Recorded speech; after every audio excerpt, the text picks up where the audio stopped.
and welcome to the Undisputed Heavyweight Champion of the World show made for the fans by a fan. I am your host, as always, Richard Tiemann. This is the ever-growing, always expanding, award-winning fan show.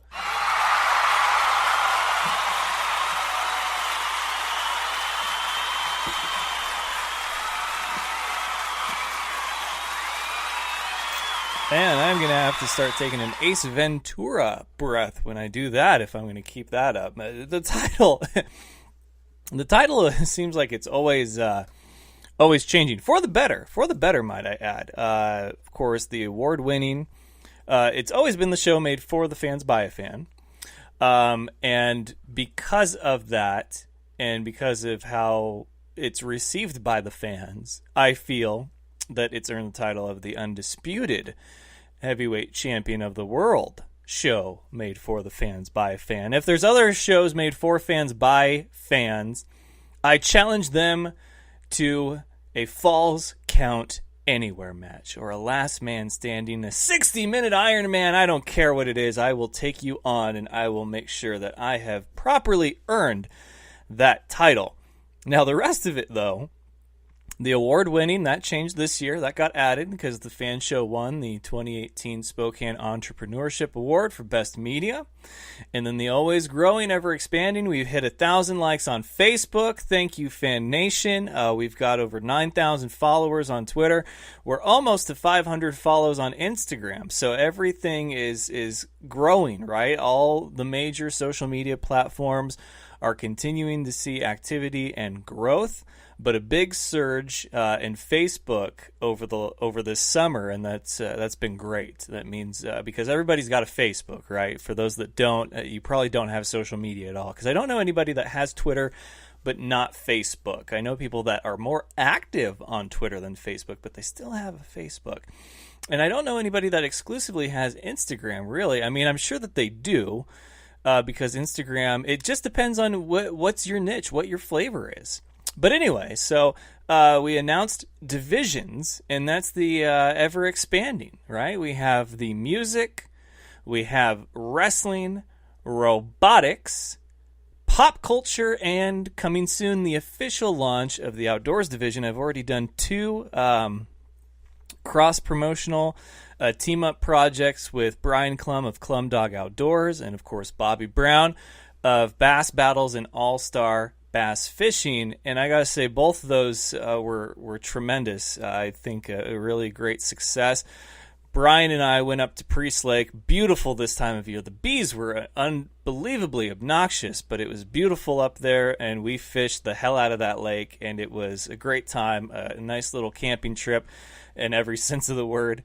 And then Bobby and I went out that Wednesday to Long Lake here in Washington, and we're in pursuit of some bass. We caught just about everything out of that lake except for a carp and a northern pike, which we believe is what ate one of his lures, because all of a sudden, oh, I got one! Think! And it's gone.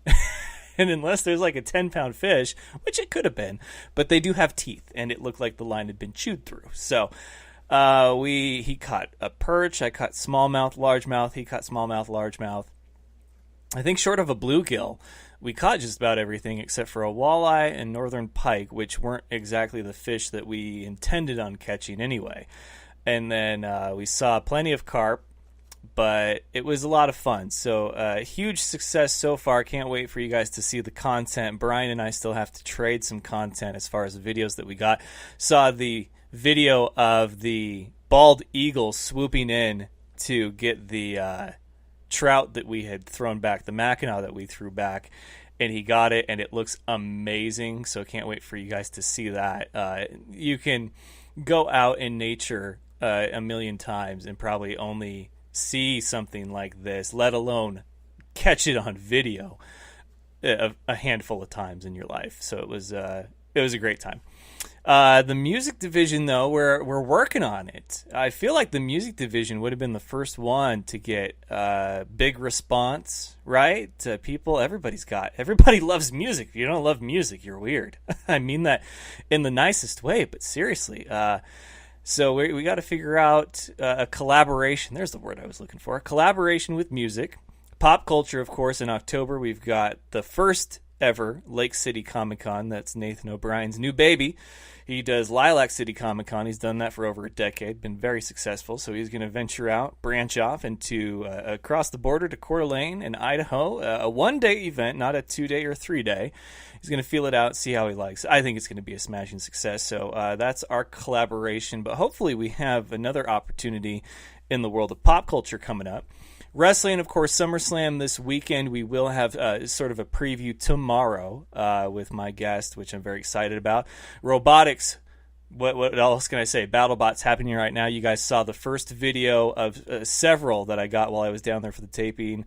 Andrea Suarez, one of the first interviews I did, talking about Season 3, how she liked it so far. Andrea is, of course, the driver and the mind behind Witch Doctor, and they had a huge win. Very convincing win against Ultimo Destructo. And then I got another video coming out tonight after tonight's bonus footage re-airing on the bonus footage episode that will re-air on the Science Channel. So it's a re-airing of the new episode from last week, but it has bonus footage, and that includes Sharko.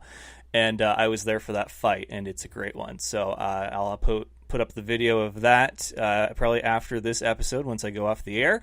So we have a special tonight, Orion Beach of Skorpios, who's had a great season, probably right now, pending any further matches, holds the biggest upset so far this season. So we're going to talk to him. And real quickly, let's go ahead and let's hit those headlines, and then we will welcome Mr. Orion on the show, and we're going to talk some Battlebots. It's robot fighting time, folks. It is Wednesday, brand new episode Friday. We'll see what that slate is, but we're getting closer and closer to the tournament. We do know one that is guaranteed into that top 16. He didn't fight for the right to win the number 16 seed. He fought for the right to be in the top 16. So his actual seed yet to be determined, and that is...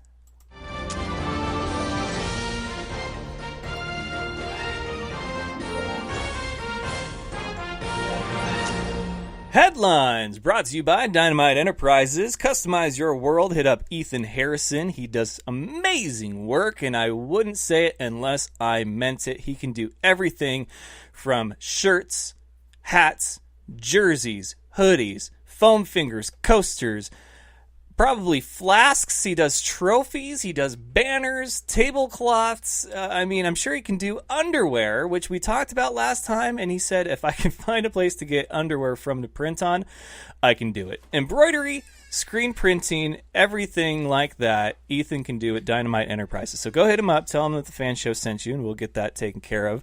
I'll probably get you a sweet deal. So that is Ethan at dynamiteenterprises.com. And headlines today are that we know the stage is set. The National Arena League Championship, I think the National Arena Bowl is what they call it officially. Anyway, this is year 2 for them. And we know the teams that will be competing after last night's game. I wish it would have been a little closer just for entertainment's sake. But, man, the Carolina Cobras came out swinging. It was all gas, no break. They put the foot on the throat of the Jacksonville Sharks and basically heard "finish him" in the background. And by end of the third quarter, it was all but said and done. Well, it is said and done now. Carolina Cobras, what was on the line last night, not only a trip to the National Arena League Championship game, but who would host that game? And that will be the Carolina Cobras. They will host the Columbus, Georgia Lions. That game will happen Monday, August 27th. That's right. Monday Night Football is in the arena for the championship. One game to decide it all for the 2018 season. Kickoff is at 7 Eastern, 4 Pacific. In other news, we had the official start of preseason. That's right. It's been a little while since we talked. We were keeping up to date with the scores from last week. And the 49ers, they won. They beat the Cowboys 24-21, and that's always a great thing. But Jimmy Garoppolo, they moved the ball, but they did not finish with points on the board. He had a few conversions, but I don't know. I'm not going to, like I said, I don't put a lot into preseason. I really don't. They face Houston this week. In fact, tomorrow night, your slate of games is the Eagles in New England. There you go. Rematch of the Super Bowl. I'm sure there's going to be plenty of grudge to be had there in Foxborough. New York Jets will take on the Redskins in Washington. The Steelers in Green Bay to take on the Packers. The Chiefs against the Falcons in Atlanta. The New York Giants against Detroit. The Lions, and then Miami in Carolina against the Panthers. Buffalo in Cleveland. Arizona in New Orleans. Jacksonville in Minnesota. Oakland in LA to take on the Rams. Cincinnati in Dallas. Tampa Bay in Tennessee. San Francisco in Houston. Chicago in Denver. Seattle in LA to take on the Chargers. And finally, we have Baltimore in Indy to take on the Colts. Now, rave reviews from so many teams. It's what you expect from the first one. John Gruden got out there. He put the headset on for the first time in, what was it? Somebody said, I think 13 years since he's put on the headset. And full Chucky came out. And it's only preseason. I love this. It is so much fun to see him back out there on the sidelines. I can't wait. But Oakland apparently got some disciplinary issues. Of course, with Cleveland, Hard Knocks is going on right now. They're 1-0. I'd love to see them go 4-0 and miss the playoffs again, because that would be hilarious. That happened last year. Oakland's 1-0. Cincinnati is 1-0. And Tampa Bay is 1-0. And I think I said Tampa Bay and Cincinnati were 2 of 3 teams that I bet would go undefeated in preseason and then miss the playoffs completely. I think the third one was either Baltimore or Indianapolis, and Indianapolis beat Seattle. But the real story there is that, 1, Andrew Luck is back playing, and 2, that Mr. Griffin, Shaq Griffin, looked phenomenal out there on the field, and I knew he would. So far, I'm like undefeated for being right, and it's only preseason week 2. Fantasy is revving up and ramping up. And we will have our season premiere and do the live first round or 2 draft with this year's Fan Nation Fantasy Football League. Very excited about that. But that about does it. Ramsey hypes up Bortles, rips other QBs in the league. He did not hold back, saying that he believes Allen is trash and Ryan is overrated. Those were some of the comments I saw tweeted today. Elway, apparently the Broncos might pursue a veteran backup QB. Denver's 0-1. Kirk Cousins, I guess, looked great for Minnesota in that game. But again, it's just preseason, folks. You guys got to pump the brakes. I know you're excited because, it's football. We finally get football, but you gotta just pump those brakes just a little bit. So on Hard Knocks, I guess we get the behind the scenes of the Corey Coleman trade.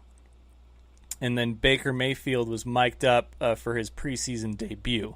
Mayfield did great. 2 touchdowns in his NFL debut, although none of this counts because it's not the regular season. So that will do it for your headlines. I'm going to go and fetch our guest of honor this evening, so don't go anywhere. We've got plenty more of The Fan Show coming up after this.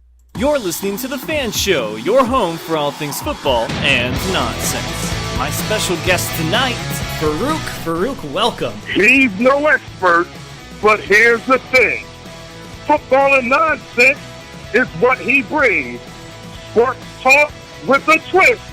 It's The Fan Show. Do you know him as Kevin from the League? It is none other than very funny Steve Ranazisi. 99% of the population doesn't know who I am, but the 1% do. They yell and scream inappropriate things at me in public. Kyle Ray. Kyle, welcome. And I was like, wow, I think we just saw the whole Super Bowl, Phyllis. It's like that scene in The Simpsons. Like, why rent the movie? I just saw the best part. Funny man Brad Williams. Yeah, I'm here. No, I flew in just for your podcast. I've heard about this podcast. I've heard it's fantastic. It's Mac and Farva, but they are my special guests tonight. Steve Lemmy, Kevin Heffernan. I was in Mexico for 10 weeks in a Speedo. Like, that was me going to work. I was putting on a Speedo. Like, Farva is the most fun to play, and it was a blast to do that again, to do Farva again. So then the makeup artist had to put Vaseline on your body, Yeah. right? Yeah. And then put the powdered sugar on top of that. Is your name really Richard Siemens? Listen live every Tuesday, Wednesday, and Thursday night on Spreaker.com, or subscribe to the podcast on iTunes and SoundCloud.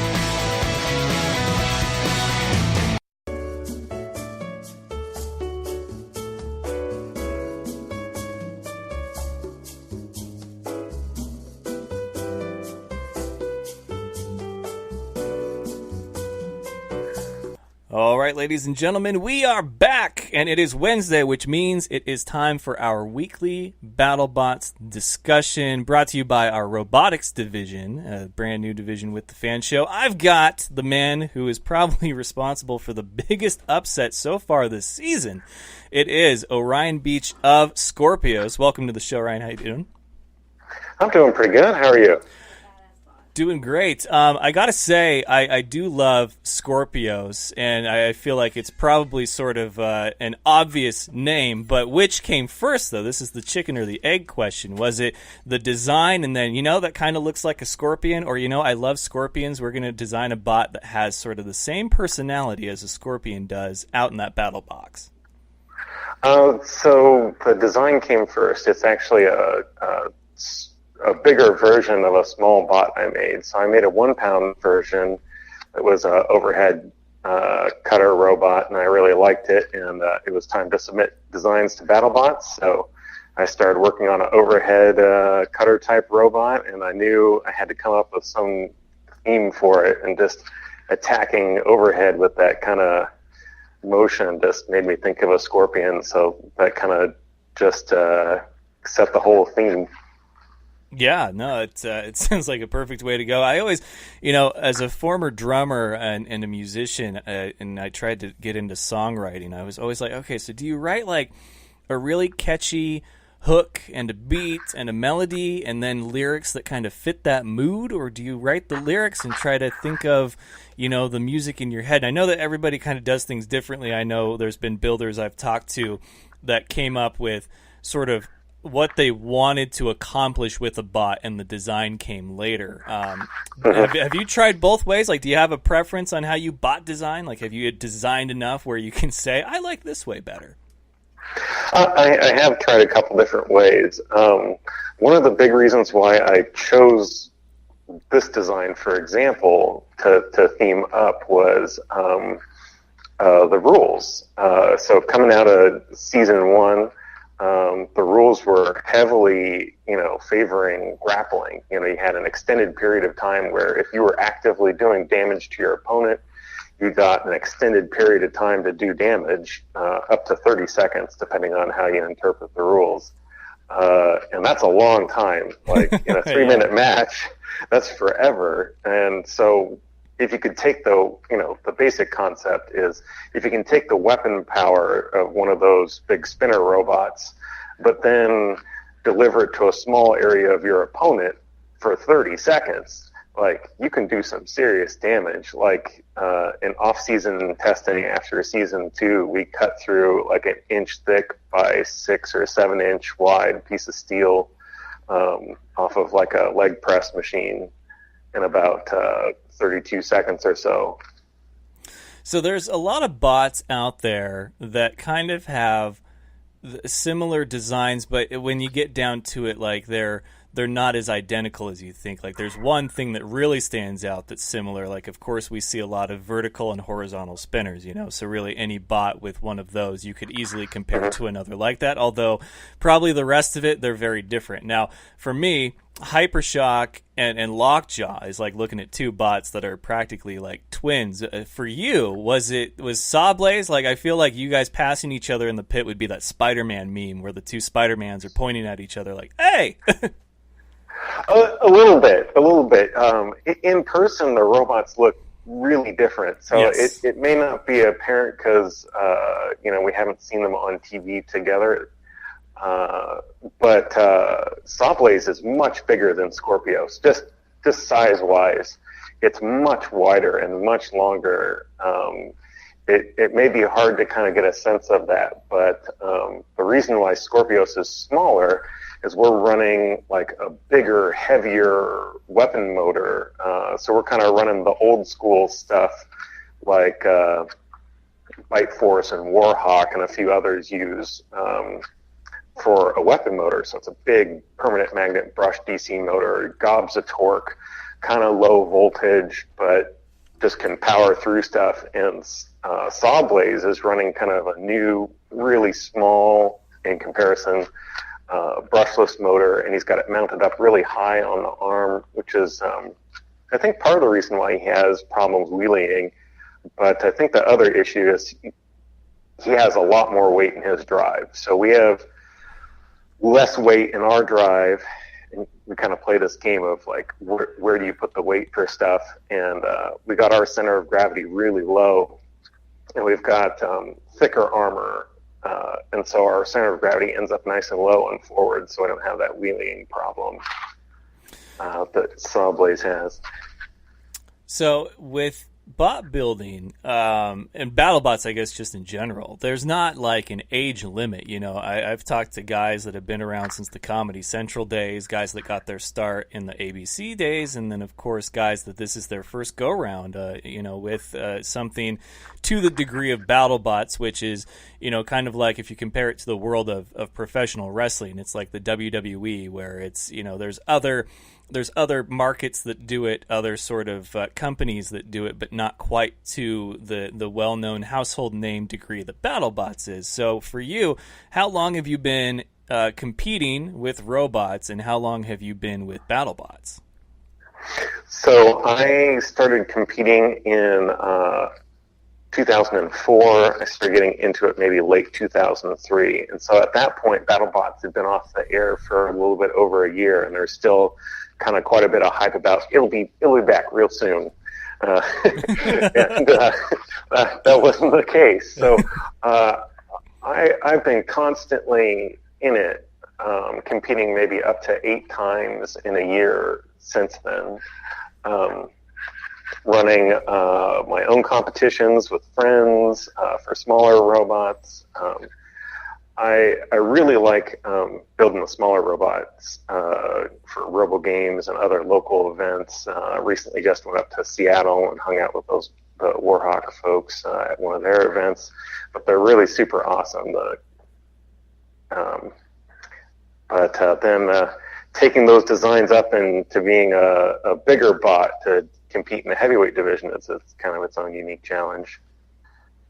Yeah, I could see that for sure. Each bot design kind of presents its own unique challenges, and it's just about, you know, what challenges you kind of want to take head on. I gotta say, very impressed with Skorpios this season, but of course, you know, let's get it out there. Let's talk about it. I've talked to Kenny Florian on the show about it, talked to Derek Young, one of the judges, about it. Your thoughts on the biggest upset we've seen this season, and that was you guys against Ice Wave. One, did you think it was an upset when you won? And two, did you agree with the decision? Like, let's be honest. When you heard the name Skorpios, because this fight went the distance, and then to hear that name, like, let's get some feedback from you, what you thought in that moment. Well, I think everyone going, coming out of one of those fights that goes the distance and is kind of close, like that one was, there's always, doubt in your mind. Did I win? Did I not win? Like, no one comes confident out of a fight like that and goes, yeah, I got it for sure. And I think you can see it on both Mark and my face, and probably the rest of my team's face, of like, ooh, what's going to happen? But I felt like we went the distance, and that was one of the big things that I really wanted to focus on this season. So I felt good about that. And then when I heard it was a split decision, it was a little nerve-wracking, because I knew they're gonna wait till the last moment. They're gonna give me that Jeremy Clarkson, and the winner is. Yeah. So you just gotta kind of like brace yourself for that. But the way the scoring system's set up, I agree with the judge's decision, and I did talk to Derek and a couple other people about why it is the way it is, and it makes total sense that it ended up that way. You never know. Like when it goes to the judges, like, it can go either way. Yeah, and that was one thing that Derek Young said when I talked to him on the show. I said, do you get upset if a fight doesn't go to the decision? And he's like, absolutely not. Like, the less off my plate, or the more off my plate, the better. The less I have to deal with is the better. He's like, I love judging, but there's never like, unless it's clear cut, as far as much of a unanimous decision as you can get. Anytime it comes down to decision and then split decision, somebody's going to be rubbed the wrong way, and I completely get that from him. So you guys go the distance with Ice Wave. Ice Wave looked damn near unstoppable up to that point. You guys get the win there, put their first loss in that column. Is there a bot out there now that if you guys faced, you feel like you would be the obvious underdog, or did this fight kind of solidify that you can take on pretty much anyone that Battlebots has to throw at you? It's always interesting. I'll say that like an overhead saw robot like Skorpios, its big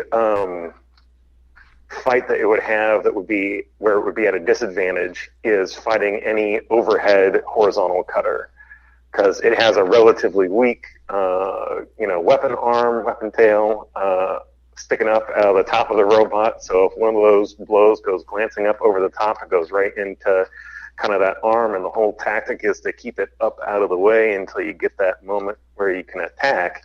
So with this fight in Rotator, we've kind of already fought like the two big, nasty overhead cutters in the competition.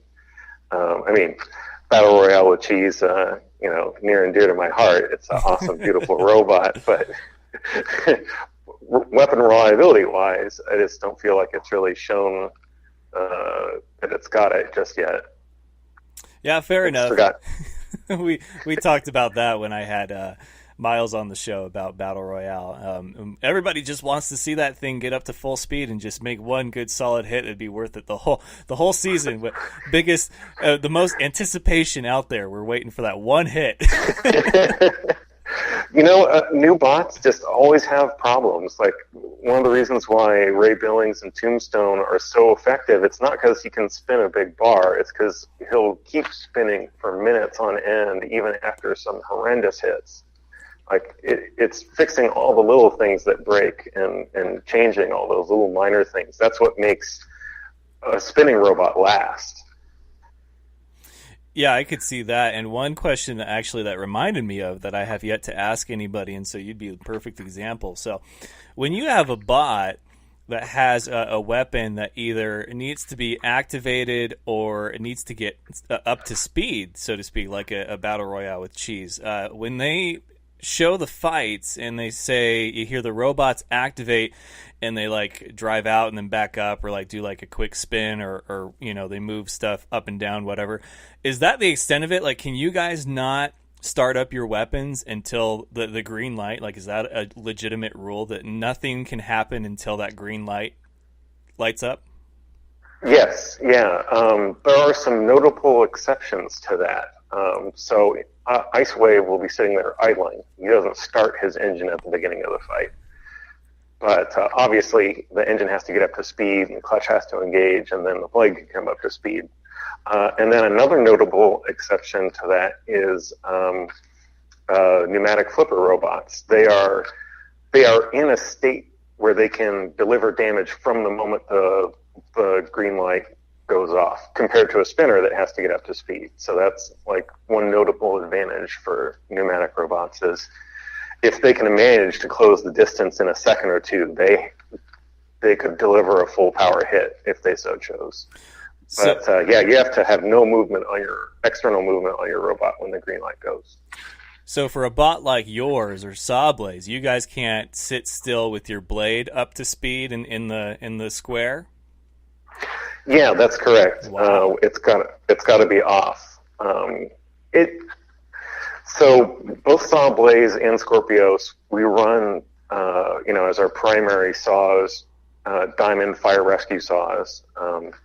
Skorpios runs a 14-inch one, and it's used for cutting into cars and stuff. But it's really not that heavy compared to a spinning weapon that's storing kinetic energy to deliver a big hit like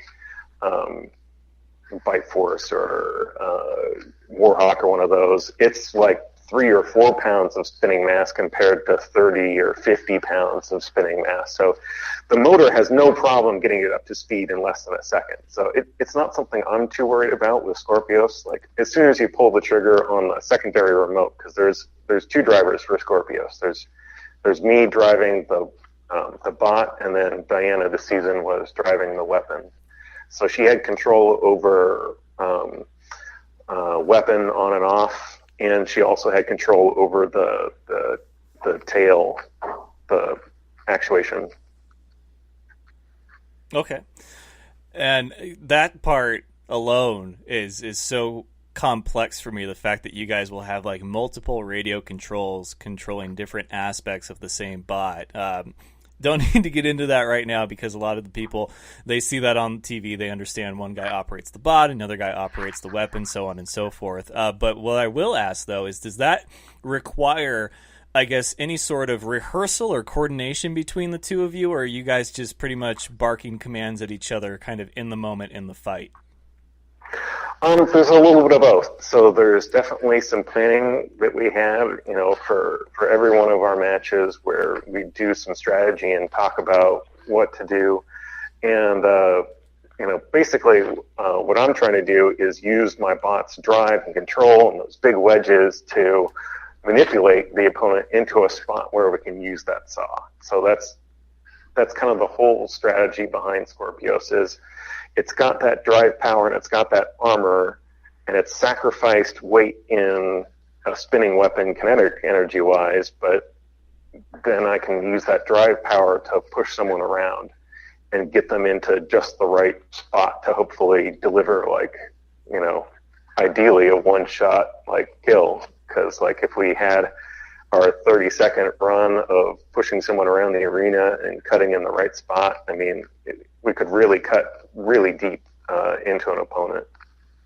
Yeah, and I've seen that play out a few times with you guys and Sawblaze. It's like if you guys were allowed to keep going, it probably would have been pretty messy. And so on that, I got a couple of questions left for you. One being that with your bot, are you targeting a specific spot that you want your saw to cut into, or are you just trying to do visible damage to that bot to score yourself points? What's that strategy with a bot that has a weapon that can't necessarily knock out another opponent unless you were to cut, the red wire, I guess? So I definitely went and visited all of our opponents and went and looked underneath the lid with their permission. Throw that in there. With their permission. Well, touching someone else's robot in the pits without their permission is grounds for being ejected from the competition. Oh, geez, that's a serious offense. Wow, I didn't even realize. I mean, well, yeah, someone could be going over there and messing with somebody's bot, but it's in the rules that if you go touch someone else's bot, you could be ejected without their permission. But I don't even need to do that. I just go look inside, see where stuff is. But Lucky added extra top armor against us, so he had an extra layer of titanium.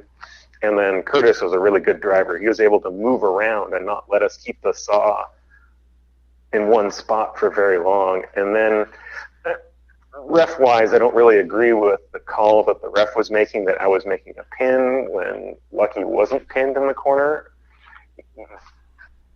I wasn't pinning him against the wall. So I felt like I was still grappling and should have gotten the full 30 seconds to cut. But the ref saw it differently, and that's just you just have to go with that. You can't really argue with refs or judges or anything to any real effect. Their decisions are final, kind of just like any other sport. They're out there and making the calls, and you just got to go with it.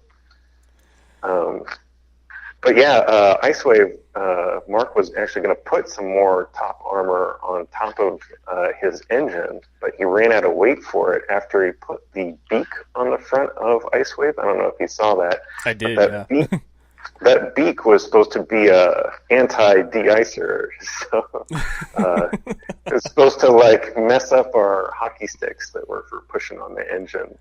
Oh, gotcha. Yeah, I remember that. I was like, that's a different look for him. But I'm glad to know that you guys, do a little bit of rehearsing, have some strategy that you guys, with permission, can go and linger around the pits and kind of scout your opponent. And I think that's an overlooked aspect, that people think you guys just go in there and the object is to just smash each other to bits. But there's a lot more that goes on, in a competition like this. It is a sport.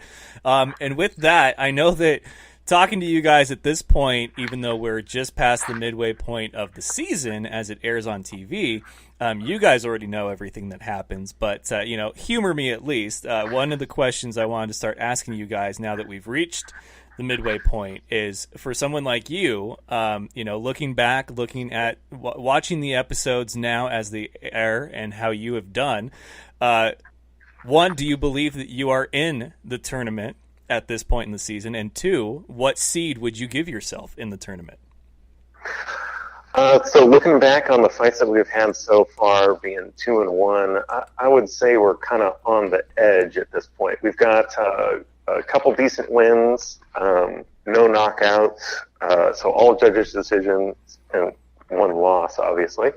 But we've gone the distance the whole time, and we beat a very highly ranked robot. I think Icewave was, top 10 or better going into this thing. So, and it beat more robots. So I felt pretty good after the Icewave match. Obviously, losing, doesn't make you feel the most confident. So I would say we're probably in the 6 or 8 bots that are all vying for those last few positions, where we're kind of in that gray area of whatever the committee's going to decide.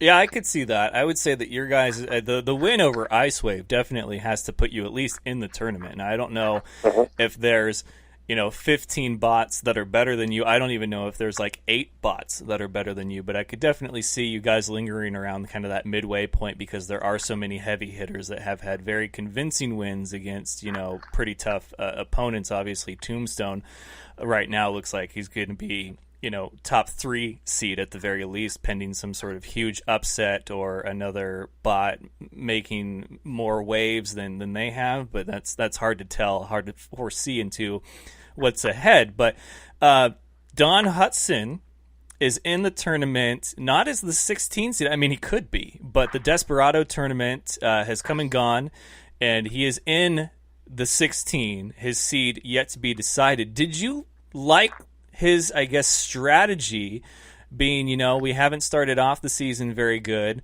but we might as well lock in a spot right now because we believe that we can get 3 wins against whoever else decides to do this? Because I felt like it was almost kind of unfair, but yet it was like, man, that's like genius to do that.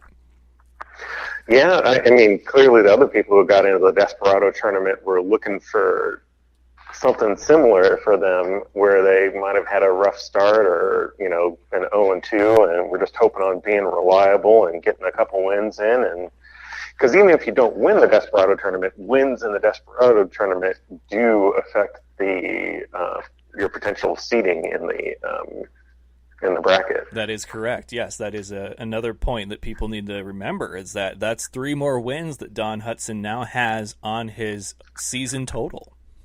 Yeah, it's interesting. There was a lot of theory crafting going on in the pits about, how, which bots were doing and where everyone was ranked. And I don't know if having more clear results after every match, like if they had like a big scoreboard up or not, would have been cool or not. You know what I mean? I can see that. Yeah, I think that would be good. I know I would enjoy it as a competitor, but yeah. I don't know from them filming a TV show if that makes for a better show or not. Yeah, some kind of leaderboard or like a ticker even down at the bottom of the screen. Maybe you guys can't see it, but the audience at home can, because I know for me, I have to think back to what bot has what record, because it's not something that's like readily available on like a social media or something. You have to almost wait for that bot to have its next fight, which could be a few weeks, a few episodes, and then you see their record at that point. And even that could have fights that they were in that didn't air. So it's something that I think is a detail that could potentially improve the viewing experience for the audience at home. But Orion, man, we've covered so much, and I can't thank you enough for everything that we got to discuss here on the show. Of course, big congrats to you and Skorpios so far on the season with that big upset. Not so much of an upset anymore. You guys are kind of a bot to be reckoned with, but hey, I do want to thank you for taking the time to let everybody kind of get to know the man behind the Skorpios bot. All right.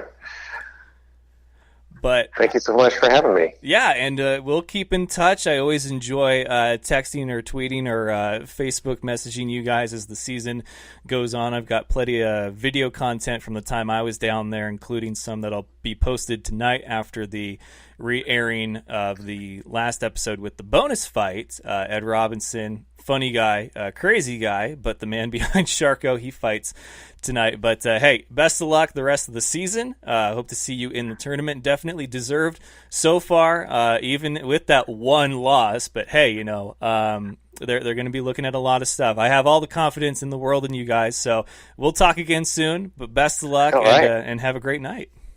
You too. All right, thank you. All right, that was Orion Beach of Skorpios, and I love these interviews that I do where you're like, yeah, if you can give me 15 minutes, that's cool, and then you go on for like 25, and it's just talking, just finding stuff out. I had no idea that they had the rules that they do. It makes sense. A lot of the rules they have make perfect sense, but until somebody actually says it, it's speculation, it's assumption. Maybe somebody that does Battlebots that can tell you, for sure or not. But there are some things that I wish that Discovery and Battlebots, as far as the production of the show, would do. We talked about it with the ticker, as far as, a scroll at the bottom or even a big board, a leaderboard showing the records of the different bots, who would be, I guess, ranked where at that point in the season, at that episode. And I realized that because everything's pre-recorded and then sliced and diced and thrown together, that might be hard to accomplish without any type of spoilers. So I think a live ticker at the bottom of the screen that they put together for that episode at that point in the season would be great. The builders and the fighters would probably want to see that, but at the same time, the audience at home would definitely like to see that. Knowing that you can't tinker or look around at another bot without their permission. It should be a given. It shouldn't surprise me, but I didn't know that the penalty for something like that was as severe as being full-on disqualified. Wow. So they don't want tinkering. They don't want any unauthorized. You have to consent to the tinkering, folks. Okay. But yes, Don Hudson was the guy that we talked about at the beginning of the show that I didn't reveal because I went into headlines and wanted to give you a little teaser. Don Hudson and Lockjaw, they are in the 16. They did not fight for the right to be number 16. They fought for the right to be in the 16. Very important fact, a detail that some people are getting confused or overlooking, that it is Desperado tournament, 3 fights and you're in. Not in at 16, you are in. So his seed is yet to be determined, but I tell you what, 3 more wins, 3 wins in a row like that, definitely helps his case to be top 8. Now, I don't know if they'll look at the fact that he had to be in something like the Desperado tournament just to get into the tournament. He could have very well finished out the season, and his strength of schedule, strength of opponents, or what have you, could have been enough to get him in, but he decided to not risk it by risking it all, getting into the Desperado. Now, the bots that competed and lost in the Desperado tournament, they are not out. They are just simply, they are not guaranteed. So tonight, re-airing with the bonus content, Ed Robinson and Sharko, they fight,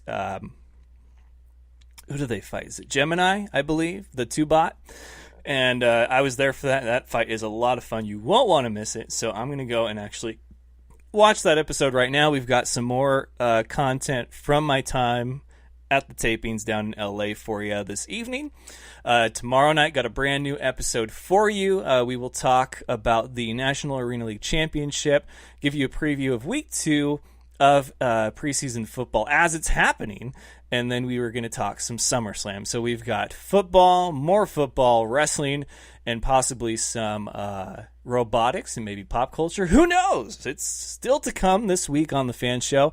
And I do want to thank everyone for your understanding. Last night's episode didn't happen for a number of reasons.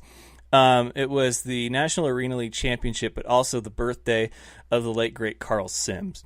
And Carl, it's very weird. Not necessarily weird. It's just an emotion. I don't know really what emotion I'm supposed to have, because we weren't, buddies or friends. I knew him from the Empire. I had watched him play all those games, and he was so entertaining to watch. He's definitely one of the more well-known players in the indoor community, IFL or otherwise, and he had just such a great personality, always a smile on his face, phenomenal player. And he was tragically killed. Has it been a year yet? But anyway, yesterday was his birthday, and I didn't want to, have an episode and just not kind of be in the right mindset, because when I heard that it happened, I played his spot from the last time he was on the show, and it wrecked me, because I've never been in a spot that I am now where someone who's been a guest on the show, someone who I've had the privilege of knowing and interviewing, was now no longer with us. So happy birthday to you, Carl Sims. May you rest in peace. I hope you all enjoyed his episode the last time he was on the show when I posted it yesterday. But, moments like that, times like that, I encourage everyone to go out, celebrate life, because life for some can be just too damn short. So thank you all once again for your understanding. I hope you enjoyed that episode. I really do. It was great talking to him. It was a great lineup altogether on that episode, one I'm very proud of. So thank you again, and we will be back tomorrow night. Don't forget to like, share, and follow, listen, subscribe, and love. And that is the Fan Show on Instagram, Facebook, Twitter, Snapchat, and available on iTunes, SoundCloud, iHeartRadio, and now Spotify. So until next time, ladies and gentlemen, best of luck to you and yours. Go Niners, and remember, it's all fun and games until you butt fumble. Good night, folks. Do you remember the time that Mark Sanchez ran into his own player's butt? That was funny sports. Thank you for having me on the show, man. I love the Fan Show.